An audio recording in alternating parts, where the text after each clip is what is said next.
On the heels of Canelo Alvarez's victory this past weekend and the announcement of Terence Crawford's return to the ring, talks of pound for pound king versus Terence Crawford and moneyman Canelo Alvarez have once again been reinvigorated. Unless I tell you I love this, there's nothing else I can tell you. Unless I tell you I love this, you're going to call me a hater. I got no choice. I got no choice. I thought we were going to get, Canelo and Benavidez, the triple Bs, right? We were going to either get with Benavidez with the winner of Bivol or Beterbiev, and instead we're getting the great Crawford, the number one fighter in the world, number one pound for pound. All right. Next, after that, maybe Tank Davis for Canelo. He doesn't go up to weight and he goes down a little. It doesn't matter. We love Canelo. We love him. Yeah, when you're the king, who needs weight classes? All that and more on Deep Waters, starting now.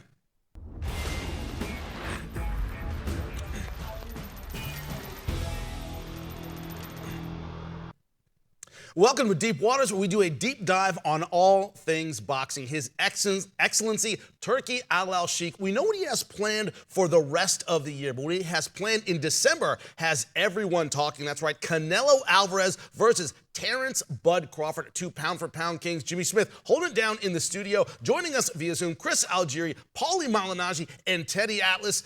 Chris, I got to remind you, have you been putting ice on your shoulder? Because the thumbs down you did last time when we talked about this fight, Canelo versus Crawford, I thought you might have torn your rotator cuff. Are you standing by that now that it might happen later this year? Hey, listen, when Turki Alalshikh puts it out there that he wants something to happen, and you got a guy like Canelo who wants to fight people for $100 and $150 million, listen, you put those two things together, we might get some fights that you wouldn't expect. So listen, this is the theater of the unexpected. This is boxing. Listen, I can be wrong. It's fine. I want all the best things to happen within this sport. Man, that's a massive, massive fight. Yeah, but is it a mismatch, Paulie? I mean, that's really the question, is the size advantage, the power disparity. We know what a great boxer Crawford is, but is the size disparity the key here? Yeah, you would think that that's the question mark you got to bring into the conversation, right? Is the size disparity for sure that stands out. Also, the fact that Crawford hasn't really, had these fights at these higher weight classes because of the size disparity, and yet Canelo is in a weight class that has a lot of talent already in it. It's weird. It reminds me. I remember about a year or two ago, there was an interview with Bivol that kind of went viral on the internet because Bivol's English is a little bit broken, so it came out kind of funny in his response, where somebody asked him, back when Anthony Joshua wasn't looking so sharp or looking so hot, somebody asked him, "What do you think of Canelo versus Usyk?" They remember they were talking about Canelo going up to cruiserweight and fighting Usyk, and Bivol kind of looked at his translator, wondering if he'd really heard such a stupid question, because he didn't want to mistake it for that stupid of a question. And the translator confirmed it. Yes, he asked you about fighting Canelo, fighting Usyk. And then Bivol, in the same ridiculous tone and sarcasm, which is great with his accent, goes, "No, why Canelo Usyk? Why not Canelo Joshua? Just make Canelo versus Joshua." So same thing with Crawford. I mean, all right, we're gonna make I find myself in the same kind of weird place here. All right, Crawford, Canelo. Let's just make Crawford and Zurdo Ramirez. Why not? Let's just screw. Why stop at super middleweight? Let's just go all the way up. He's number one pound for pound anyway. Let's just go all the way in. Teddy, I got to ask you, all right? I'm going to try and take the other side a little bit here. Chris Algieri said it post-fight. Canelo, not a big 168. He's more middleweight size. Is this that far away from Sugar Ray Leonard versus, of course, Marvelous Marvin Hagler? That's what everybody thinks about welterweight versus middleweight. Is it closer to that, or is Paulie right? No, I mean, that's fair. You can make those analogies, those comparisons that, I mean, look, Canelo, when he turned pro, he was 140 pounds, right? It's a long time ago. He turned pro when he was 15, and he did a lot of growing since then and a lot of weight classes since then. But that's fair. I mean, Sugar Ray Leonard was a welterweight. He moved up and he fought, not only fought Hagler, it was later in his career. He had already put weight on. Leonard had already visited up to light heavyweight, to knock out Donnie Lalonde. Then he came back down. So, he had already shown himself that he could fight at a heavier weight and be successful. But he was also fighting, Marvin Hagler, arguably one of the, if not the greatest middleweight of all time, one of the probably top 3 or 4 middleweights of all time. So, yeah, look, there's precedence for this. Yeah, back in the old days, you go back in the 30s and 40s, catch weights were regular, regular stuff. Guys would go up all kinds of weights. They go up from lightweight to middleweight to light heavyweight. You had all kinds of different matches. So it's not that foreign for boxing. I think the thing that it really, if it makes a point of anyone, it just reminds you that Canelo, and we're not knocking him, but Canelo is the golden goose that lays the golden eggs. And that, what he wants, it becomes okay. And look, I'm not going to knock the fight because Crawford is that special. He really is that special. And I'll say one other thing, a little peeking behind the curtains of the gym, what really goes on for the fans out there in the gym. And I know the gym's different than a fight. No one has to tell me that. But, and Paulie and Chris, they can attest to this better than anybody, that it's not unusual for a good fighter, a special fighter in this case, a great fighter in Crawford, to be boxing and sparring sometimes with middleweights, light heavyweights. I mean, it happens all the time in our business, where when you're in the gym, the smaller guys, if they're that good, they're boxing much bigger guys. It is not something that's uncommon. So as far when you really get down to brass tacks, it's not that crazy. I think the thing that makes it crazy is we wanted to see Canelo with Benavidez. We wanted to see him, with maybe the winner of Bivol and Beterbiev. And we do have that thought in our head, which has been put there for a reason, that he gets what he wants where other guys couldn't get that. But at the end of the day, I'm going to be interested in the fight. Chris, Teddy, I'm sorry to cut you off, Jimmy, but I was thinking about, I thought a little bit about Joey Maxim, Sugar Ray Robinson when this kind of came up, because you mentioned how Sugar Ray had actually fought up at 75, then came back down, and we all know how that worked out because Sugar Ray, he just got outlasted because of the heat. It was a 15-rounder, but Joey wasn't as good as a guy like Canelo. So now he's jumping up all these weights, and Canelo's really good too. It's not, Joey, not to knock Joey Maxim, but he wasn't a pound for pound level fighter ever in his career. And you got Canelo, who is, and you got Crawford, who's going to be jumping up, 3 weight classes. In a weight class, he hasn't fought in 3 of those weight classes, 54, 60, 68. He's got to go 3 weight classes that he hasn't touched yet, meaning, he's fighting in 54 this coming summer.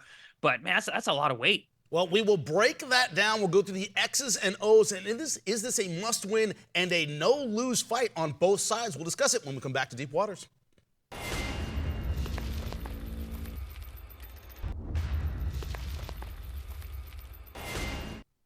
It is 2 great fighters looking for redemption on ProBox TV tomorrow night. Do not miss it in the main event. We are discussing a possible showdown later this year, Canelo Alvarez versus Terence Bud Crawford. Jimmy Smith in studio, joined by Paulie Malignaggi, Chris Algieri, and Teddy Atlas on Zoom.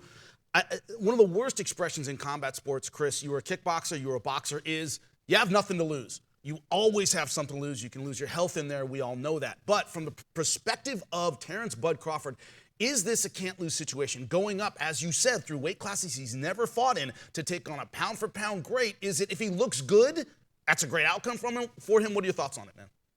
Well, no, to your point, Jimmy, yeah, there's always something to lose. You're fighting a man who is, substantially bigger than you, 3 weight classes above. You can always get hurt. Listen, Terence Crawford is undefeated 3-division world champion, fighting for his 4th weight division to be a world champion, 2-division undisputed. This guy is on a track to being one of the best fighters, if not the best fighter who's ever lived. Like literally pound for pound all time is where he's headed if he can maintain what he's been doing. If he stays undefeated and has the ability to unify 154, he's going to retire as the best fighter who's ever lived. I don't think there's going to be a question about that, just from accomplishments alone. But if he goes up and loses to Canelo, that's part of the equation anymore, aside from the fact that he's fighting so much of a bigger man. But I think on the flip coin, and this is what Canelo has alluded to, he has nothing to gain. He beats him. He's supposed to beat him.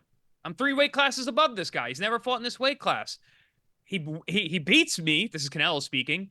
I look like a fool. And so yeah, I don't think that statement stands. I think if anything, Canelo has the idea that he has everything to lose, and in terms of Crawford, it's not everything to gain. It's still a dangerous fight. It's still a tough situation for his legacy. I don't even think it's necessarily about the money. You can avoid David Benavidez, and for Canelo, that means everything. You know what I mean? It's yet another fight where you can say, hey, well, you know what? They're paying me a lot of money here. This is the fight that's in demand. Sorry, Dave. Can't still. I'm making another excuse for not fighting you. You know, that's also big for me. You know what I mean? That this one is a fight that is more for the casuals. #1 pound for pound against the most popular fighter in the world. So it's sort of it has a bit of a YouTuber-esque type of feel, but these are obviously 2 world-class fighters. But you know what I'm saying? In the way that it's going to attract a lot of casuals. And it's going to, to a degree here, Turki Alalshikh, of all the fights he could be putting the money towards Canelo and Benavidez, him putting the money towards this kind of makes him a casual as well, So it's the fight that everybody sort of wants to see, and I think within boxing circles, you'd rather see Canelo Benavidez, but the amount of eyeballs that are going to be on this fight, the majority of them are not going to be from within boxing. The majority are going to be the casuals or outright people that are just not even fight fans that maybe watch 1 fight a year, and this would be the fight that they watch. So I don't, I can't see I can't see anybody losing here, except David Benavidez, of course, but he's been undefeated, and as amazing as he is as a fighter, he takes L's as far as not being able to get these big fights that he's more than deserving of. And like I said, I think it deserves the Canelo fight and the title fight at 168. Do you see anything in the Canelo fight last Saturday that makes you think Crawford might be able to take advantage of maybe some slowdown from Canelo? Very curious. Yeah, we've touched on it. You got 2 of the smartest people in boxing right there. We touched on it when we went live after the Canelo fight. We touched on it when we handicapped the Canelo Munguia fight the week before. That there's no doubt that Canelo, look, he's a real good, solid fighter. We know that. He's a champion. He's all these special things, but he is slowing down.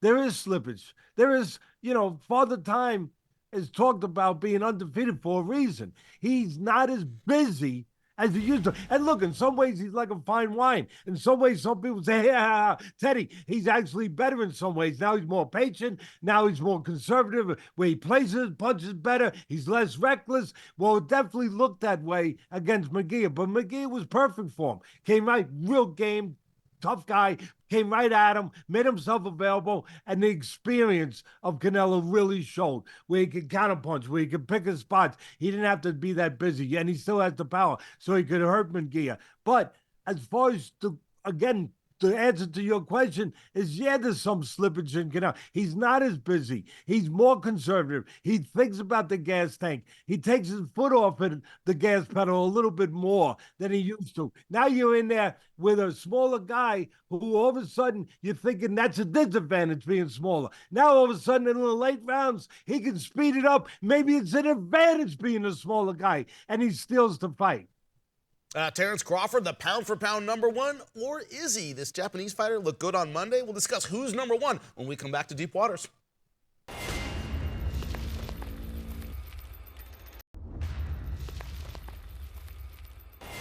Welcome back to Deep Waters, where we're doing a deep dive into the pound-for-pound discussion. Well, here's a little hint. Whenever you ask a promoter who is #1, well, who's making money for them is usually their answer. His Excellency Turki Alalshikh, of course, said that the fighter fighting for him in August, Terence "Bud" Crawford, is the pound-for-pound king. Well, Naoya, anyway, looked fantastic on Monday. First knockdown of his career. Came back, scored a couple of his own before finishing the fight in round #6. I throw it to my esteemed panel here. Chris, I got to ask you, a fighter who hasn't been knocked down, he's got no heart, he's never been tested. As soon as they are knocked down, they're garbage, they're no good. What are your thoughts about, in a way, surviving the first knockdown of his career to come back to score a beautiful knockout?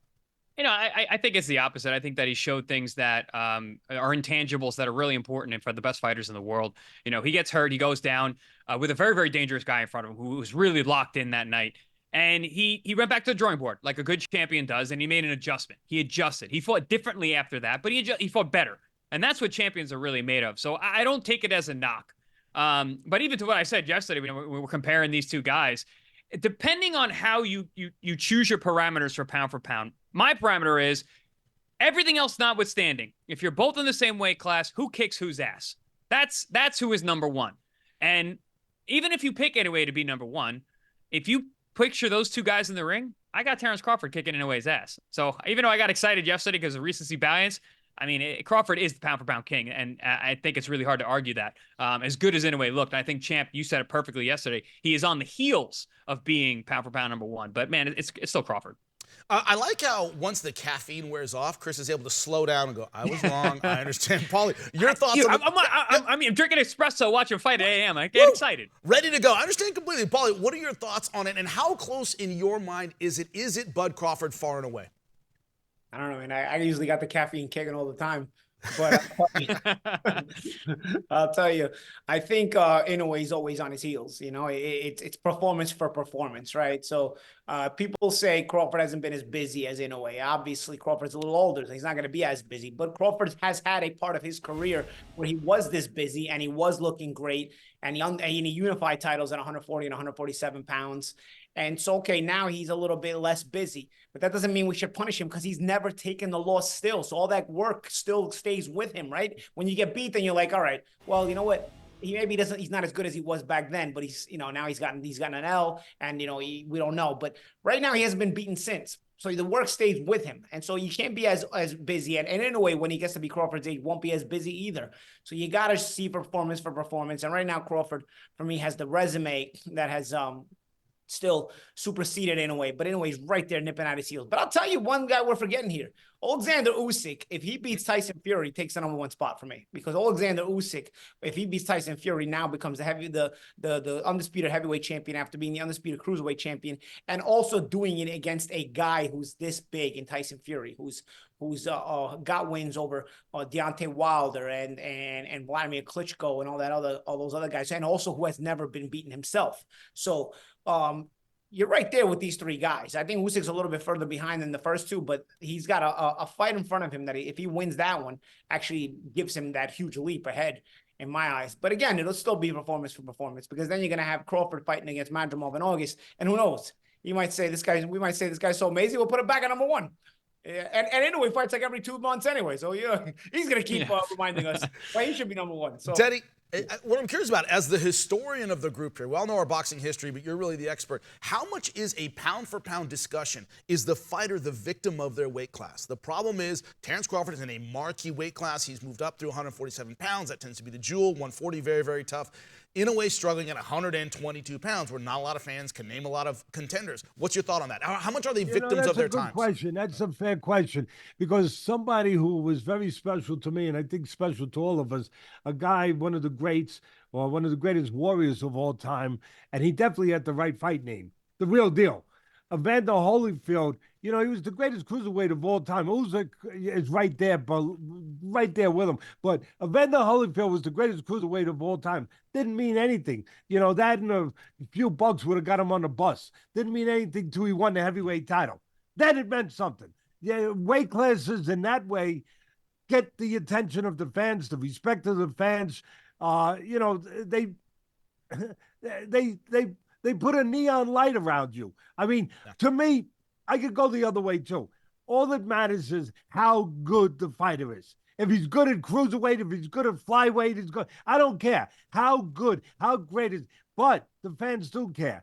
The way we calibrate things, it does matter. Who gets attention is the guys that are in those kind of weight classes that get attention. The weight classes that we covet, that we look at, that we pay attention to. So in that way, that's a great question, Jimmy. And that, to me, the fight is great, he's great. But in the way you presented it, yeah, if you're in the right weight class, you're going to get recognized as great, where you might get bypassed a little bit if you're not. Well, Teddy, I love that, because 154 is where Terence Crawford looks to be headed. It is a full weight class. We'll break it down right after this.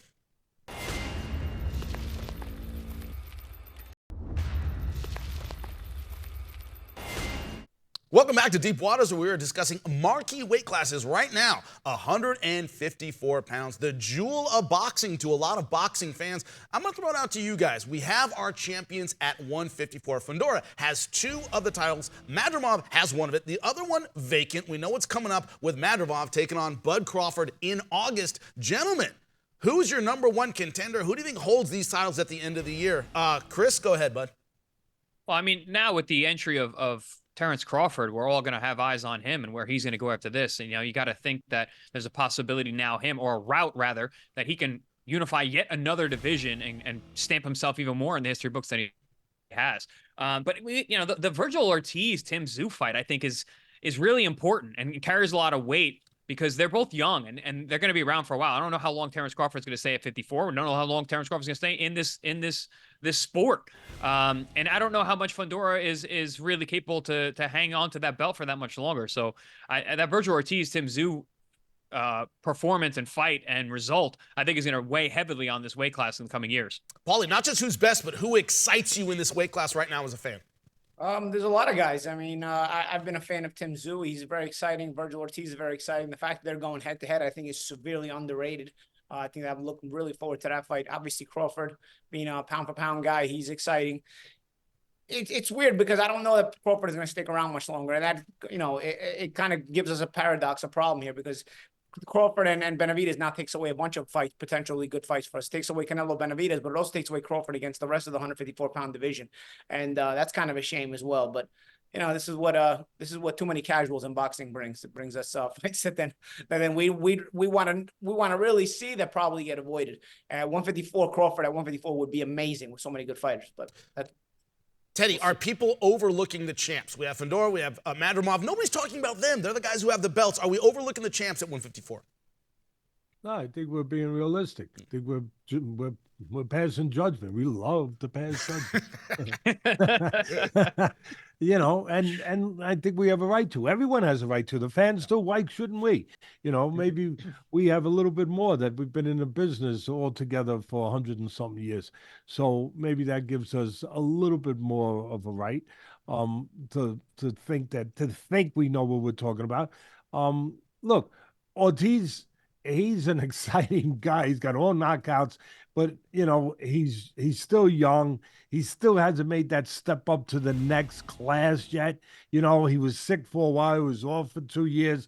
There's still questions about him, but there's no question how exciting he is and how you want to watch him. So, there's questions about that. There's questions about Fundora. That's very fair. This is a guy who got knocked out 2 fights ago, standing too tall, and he got a lot of windows broken because he was like a skyscraper. And then he comes back, and it's controversial a little bit with the blood and everything with Tszyu, and the fight goes on, and he beats Tszyu. Big upset. Credit to him and his father, his family. It's a family affair. Great job. But there's questions about him. How good is he? Like I said, I'll go back and fight. He was knocked out cold. So the one guy that I'll tell you, I was about to say the one guy there's no questions about, and then I caught myself.